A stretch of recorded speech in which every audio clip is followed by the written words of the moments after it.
सरकार से यही अपील करूंगी कि ये बेचारे जो कॉन्ट्रैक्टर्स हैं, जल जीवन नल जो आप एक एक घर में यहाँ जम्मू कश्मीर में लगा रहे हैं, वो इनकी मेहनत की वजह से आप लगा पा रहे हैं। ये वो रेजरवायर बनाते हैं, टैंक बनाते हैं, पाइप्स देते हैं, नलके देते हैं, तो कम से कम इनकी पेमेंट्स आप क्लियर कर लीजिए। देखिए अभी क्या प्रॉब्लम है कि जो सेंट्रल गवर्नमेंट की स्कीम्स हैं, जल जीवन मिशन जो यहाँ स्टेट गवर्नमेंट करती है इम्प्लीमेंट, ये जो मेरे पीछे कॉन्ट्रैक्टर्स हैं वो जल जीवन का हर एक जो इंफ्रास्ट्रक्चर है, वो रेजरवायर हो, टैंक हो, प्लांट्स हो, फिल्ट्रेशन प्लांट्स हो, वो सब ये लोग कंस्ट्रक्ट करते हैं। लेकिन 2 साल से जब से सरकार बनी है तब से इनके ड्यूज क्लियर नहीं हो रहे हैं और इन लोगों ने बैंक से मोटे मोटे लोन लिए हैं। 2 साल से इंटरेस्ट उन लोन्स पे चढ़ रहा है and they are not able to make a payment back.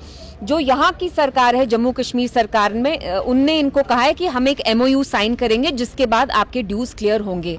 Till date those dues have not been cleared. तो मैं यहाँ की सरकार से पूछना चाहती हूँ कि आप किस तबके को यहाँ मतलब कुछ भी दे रहे हैं। हर एक तबका जो यहाँ है उनको अजाब हो रहा है and you are not redressing their grievances.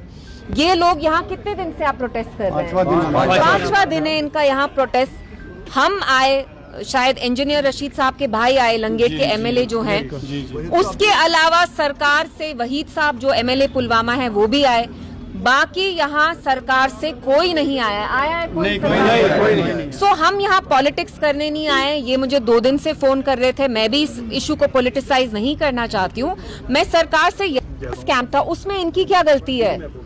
आप स्कैम की वजह से इनको खुदा ना खास्ता you can not reduce them to poverty, right? इनके घर पे अब खाने के लिए मतलब मुश्किलात हो रहे हैं। बैंक वाले जो हैं, इनने अपना घर गिरवी रखा होगा, मॉर्गेज पे रखा होगा। अगर स्कैम का इसमें कोई एस्पेक्ट है तो आप क्लियर करिए ना। ब्यूरोक्रेटिक हर्डल्स जो हैं, रेड टेपिज्म की वजह से ये लोग क्यों सफर करेंगे?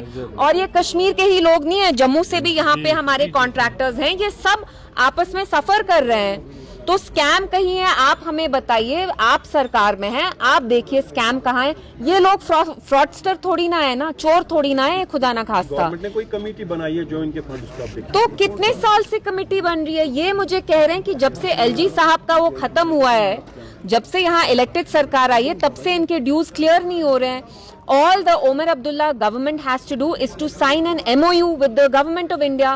Why aren't they signing this MOU? Ma'am, how do you believe that the things are not in the right track? It's in the parallel order. You believe that this will going to be implemented in a couple of days, as CM has already issued the policy? Well, there's a complete governance paralysis which has nothing to do with the fact that Jammu and Kashmir is a UT.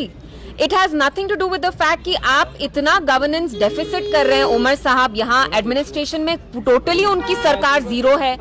इनकी बात करें, teachers की बात करें, daily wagers की बात करें, या आप रेगुलराइज नहीं करते, या आप उनको तनख्वाह नहीं देते। जल जीवन के जो कॉन्ट्रैक्टर्स हैं, आप हर एक चीज में यूटी की बात नहीं ला सकते हैं। UT mechanism is not responsible for the corruption you are doing. आपको पता है, महबूबा जी ने बोला इनके मिनिस्टर्स पैसा इकट्ठा कर रहे हैं, 40-40 लाख मांगते हैं ट्रांसफर के लिए, लेकिन इन बेचारे कॉन्ट्रैक्टर्स के लिए एक पैसा तक नहीं है इनके पास रिलीज करने के लिए। So this is highly responsible on the part of the Omar Abdullah government. Apart from this issue, one